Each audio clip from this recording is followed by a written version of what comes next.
melaksanakan pembacaan Al-Quran surah Al-Waqi'ah. Ya, mudah-mudahan dengan fadilah surah Al-Waqi'ah yang kita baca, ya diantaranya adalah diringankan sakit kita apabila kita sedang sakit, dan Allah Subhanahu wa taala permudah urusan kita, dan Allah Subhanahu wa taala juga lancarkan rezeki kita. Ya, rezeki itu baik berupa materi ataupun non materi. Ya, mudah-mudahan amin amin ya rabbal alamin. Selanjutnya menyambung dari pembahasan kita yang kemarin. Kemarin kita membahas tentang waktu-waktu istijabahnya doa, waktu-waktu yang mustajab untuk berdoa. Sekarang kita bahas tentang adab-adabnya, adab-adab berdoa, yaitu etika berdoa. Bismillahirrahmanirrahim. Allahumma sholli wa sallim ala sayyidina Muhammadin al-Fatih lima ughliq wal khatim lima sabaq nasiril haqqi bil haqqi wal hadi ila siratikal mustaqim wa ala alihi wa sahbihi haqqa qadrihi wa miqdarihi al-azim. Subhanaka la ilma lana illa ma 'allamtana innaka antal alimul hakim. Rabbi shrah li sadri wa yassir li amri wahlul 'uqdatam min lisani yafqahu qawli birahmatika ya arhamar rahimin. Ya, ini pembahasan lanjutan yang masih berbicara tentang doa. Kali ini yang dibahas adalah adab-adabnya. Ya, tentu kalau kita berdoa, Bapak Ibu ya, kalau berdoa itu nggak bisa asal sembarangan. Ya, ada tahapan-tahapannya, ada urutan-urutannya. Biasanya kan kalau doa tuh biasa kalau kita baca rotib ada urutannya, doanya apa, setelah ini apa, setelah itu apa. Ya, begitu juga kalau kita doa biasa, ya doa ketika setelah sholat, ya itu juga ada urutannya. Begitu juga adab-adabnya, ya yang perlu diperhatikan. Sebab apa? Ya, adab ini juga merupakan ya bisa istijabahnya doa. Ya, sebab kalau orang doanya nggak pakai adab, bisa jadi itu ya tidak dikabulkan, ya, atau dikabulkannya kurang, istijabahnya kurang, ya kurang mustajab doanya. Ini adab-adab berdoa saya kutip dari kitab Tanqihul Qaul. Di dalam kitab tersebut Syekh Abdul Qadir Al-Jilani mengatakan ada beberapa hal yang perlu diperhatikan ketika berdoa. Ini adab-adab berdoa, ya. Kata Syekh Abdul Qadir Al-Jilani, yang pertama adalah ayyamudda yadaihi. Yang pertama adalah mengangkat kedua tangan. Ini merupakan adab berdoa. Rasulullah Shallallahu Alaihi Wasallam mencontohkan. Rasulullah juga kalau berdoa mengangkat kedua tangannya. Mana dalilnya? Dalilnya dari sahabat Salman radhiyallahu anhu. Inna rabbakum tabaraka wa ta'ala hayyun karimun. Ya, yastahiyya min abdihi in idza rafa'a yadayhi ilaihi an turaddahuma safran. Kata Rasulullah sallallahu alaihi wasallam, inna rabbaka tabaraka wa ta'ala hayyun karimun. Sesungguhnya Allah Subhanahu wa taala, Tuhan kita semua, apa? Hayyun qayyimun, yaitu maha malu dan maha baik. Allah Subhanahu wa taala begitu baik. Allah Subhanahu wa taala begitu baik dan malu. Katanya apa? An yastahya min abdihi. Malu ketika hambanya idza rafa'a yadayhi, apabila hambanya berdoa mengangkat kedua tangannya. Kata Rasulullah, Allah itu Subhanahu wa taala malu. Malu apa? Malu kalau enggak dikabulin. Malu an yastahya an turaddahuma. Ya, malu kalau hambanya itu pulang dengan tangan kosong. Malu kalau kita sudah mengangkat tangan, Allah Subhanahu wa taala tidak memberi apa-apa. Nah, ini yang pertama. Bahkan ya para ulama mengatakan mengangkat kedua tangan itu hukumnya sunnah. Sunnah dalam arti mustahab, ya. Kalau kita bicara sunnah nanti ada tingkatan-tingkatannya. Sunnah yang mengangkat tangan ini namanya sunnah mustahab, ya. Artinya ketika kita mengangkat tangan, ya ketika kita berdoa, maka lebih baiknya mengangkat kedua tangan kita. Al-Imam An-Nawawi di dalam Syarah Sahih Muslim juga mengatakan fihi istihbabun. Nah, ini istihbab, namanya mustahab. Yaitu apa? Istiqbalul qiblah fi du'a wa raf'ul yadain fihi. Ya, kata Syekh An-Nawawi, di antaranya yang mustahab itu adalah mengangkat kedua tangan ketika berdoa. Ya, ini Rasulullah SAW juga mencontohkan. Ya, ada hadisnya dari Ibnu Abbas radhiyallahu anhu. Ini riwayat dari Abu Daud. Katanya bagaimana tata cara mengangkat tangannya? Ya, Ibnu Abbas radhiyallahu anhu berkata, Rasulullah Shallallahu Alaihi Wasallam bersabda, al masalah an yarfa'a yadaik, hadwul man kibaika wa nahwihima. Wah, itu katanya kalau misalnya kita mengangkat tangan, ya kata Ibnu Abbas, kata Rasulullah berdasarkan riwayat Ibnu Abbas itu adalah mengangkat kedua tangan, caranya adalah dengan cara mengangkat kedua tangan sejajar dengan bahu. Ini juga yang saya dapatkan dari guru-guru saya, ya, ketika berdoa adabnya adalah mengangkat tangan, ya, seukuran bahu, ya, dan wajahnya menghadap ke arah tangan, ya. Jadi begitu. Ini saya dapatkan dari guru-guru saya waktu di Sulaimaniyah, Ma'had Sulaimaniyah, dikatakan begitu. Jadi orang-orang itu kebanyakan doanya, ya, mengangkat tangan, kedua tangan, ya, kira-kira seukuran bahu. Ya, ini berdasarkan hadis riwayat Ibnu Abbas. Ya, jadi begitu. Kedua tangan dirapatkan, ya, kedua tangan rapat, kemudian menghadap ke arah wajah dan diangkat setinggi bahu. Nah, sedangkan tata cara duduknya adalah seperti duduk ketika di dalam sholat. Ya, duduknya tuh duduk, ya, ketika sholat, bukan duduk tasyahud, duduk di antara dua sujud, ya, duduknya seperti duduk itu, dan berdoa menghadap kiblat, ya, mengangkat kedua tangan setinggi bahu. Itu yang berdasarkan hadis riwayat Ibnu Abbas. Adapun riwayat-riwayat lain, ya, ada juga, tetapi yang pernah saya dapatkan adalah mengangkat kedua tangan, ya, setinggi kedua bahu. Begitu adabnya kira-kira. Ya, insya Allah kalau kita melakukan adab-adab demikian, Allah Subhanahu Wa Taala senantiasa, ya, memberikan istijabah doa kita. Insya Allah Allah Subhanahu Wa Taala mengabulkan doa-doa kita. Sebagaimana, ya, seorang anak kalau misalnya minta kepada bapaknya, ya, minta mengadahkan kedua tangannya. Begitu juga pengemis, ya, kalau kita di jalan ketemu pengemis, yang satu pengemis menadahkan tangan, yang satu enggak menadahkan tangan. Kira-kira yang kita mau bagi yang mana?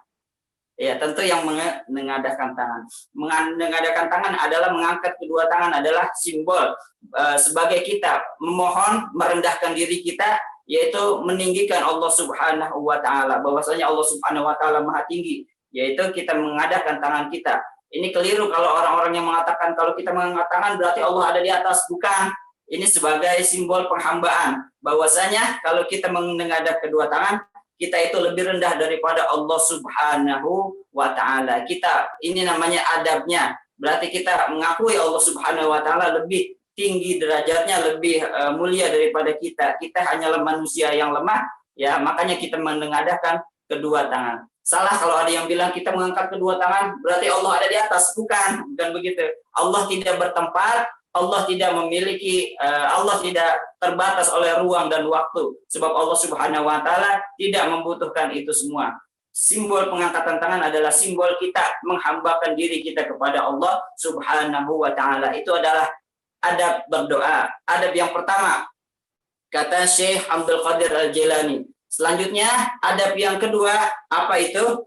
Kata Syekh Abdul Qadir Jilani di dalam kitab tersebut masih an yahmadallaha, yaitu kita memuji Allah Subhanahu Wa Taala. Jadi kalau berdoa, Bapak Ibu sekalian, kita awali dengan puji-pujian. Ya Allah, ya, kita puji-pujian dulu. Ya, sebagaimana di dalam surah Al-Fatihah. Kalau surah Al-Fatihah itu kan mengandung doa, tetapi tidak langsung doa. Dia diawali dulu dengan Bismillahirrahmanirrahim, Alhamdulillahirabbil alamin. Itu pujian, segala puji bagi Allah. Ar-Rahmanir-Rahim, yang Maha Pengasih lagi Maha Penyayang. Malik Yaumiddin, yang Maha menguasai hari pembalasan. Iyyaka na'budu wa iyyaka nasta'in, yang Maha hanya kepadamu lah kami memohon dan hanya kepada Iyyaka na'budu, hanya kepada Engkaulah kami menyembah dan hanya kepada Engkaulah kami meminta. baru yang ayat doanya adalah ihdinas siratal mustaqim, tunjukkanlah kami jalan yang lurus. Ini adalah contoh di dalam surah Al-Fatihah bahwa kalau kita ingin berdoa, adabnya adalah kita memuji dulu Allah Subhanahu wa taala. Jadi jangan langsung doa, ya Allah berikanlah hamba ini. Ya Allah berikanlah hamba pekerjaan yang bagus. Ya Allah berikanlah hamba rezeki yang banyak. Tetapi kita puji-puji dulu Allah Subhanahu wa taala. Ya itulah kenapa di Al-Fatihah dibuka dengan pujian, baru doanya ihdinas siratal mustaqim. Ya seperti itu kira-kira kenapa kita harus memuji Allah Subhanahu wa taala. Ya misalnya seorang anak ya yang ingin minta dibelikan sesuatu kepada ayahnya. Ya misalnya dia pasti memuji dulu bapaknya ya supaya tujuannya supaya bisa ya mendapat apa yang dia inginkan. Ya, bapak baik dah ya. Dipuji dulu, dipijitin dulu, diapain dulu kan gitu, dipijitin, dibikinin kopi, lain sebagainya ya. Kalau bapaknya udah senang, baru dah minta beliin sepeda, misalnya gitu.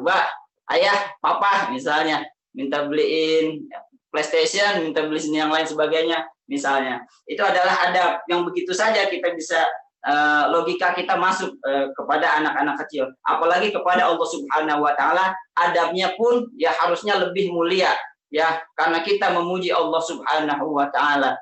Ada doa-doa, banyak doa-doa yang awalnya puji-pujian, misalnya Allahumma ya Ghaniyyu ya Hamid ya Mubdi'u ya Mu'id ya Rahimu ya Wadud. Itu kan pujian dulu diawali. Allahumma ya Ghaniyyu ya Hamid, ya Allah yang maha kaya, ya Hamid yang maha terpuji, ya Mubdi'u ya Mu'id, ya Rahimu ya Wadud. Itu puji-pujian semua. Baru setelah itu doanya aghnina bihalalika an haramika. Nah, itu juga termasuk doa-doa yang bagus. Jadi kita puji dulu ya Hayyu ya Qayyum. Banyak nama-nama Allah Asmaul Husna ya yang bisa kita sebut, yang bisa kita puji ya di dalam pembukaan doa kita. Nah, itu adab-adabnya ya. Sebab apa? Kalau tidak dipuji itu tidak adab ya. Sama saja kita meminta kepada orang ya, kepada orang tua kita ya tidak ada sopan-sopannya ya. Kita minta aja, ya kira-kira kan kurang baik, kurang bagus. Begitu juga kepada Allah Subhanahu wa taala, maka kita puji. Misalnya apa doa yang lainnya? Allahumma ya muqallibal qulub. Kan kita puji dulu ya Allah, ya Allah yang maha membolak-balikan hati. Tsabbit qalbi, ya baru doanya. Puji-puji dulu Allah Subhanahu wa taala. Itu termasuk adab-adab ketika berdoa.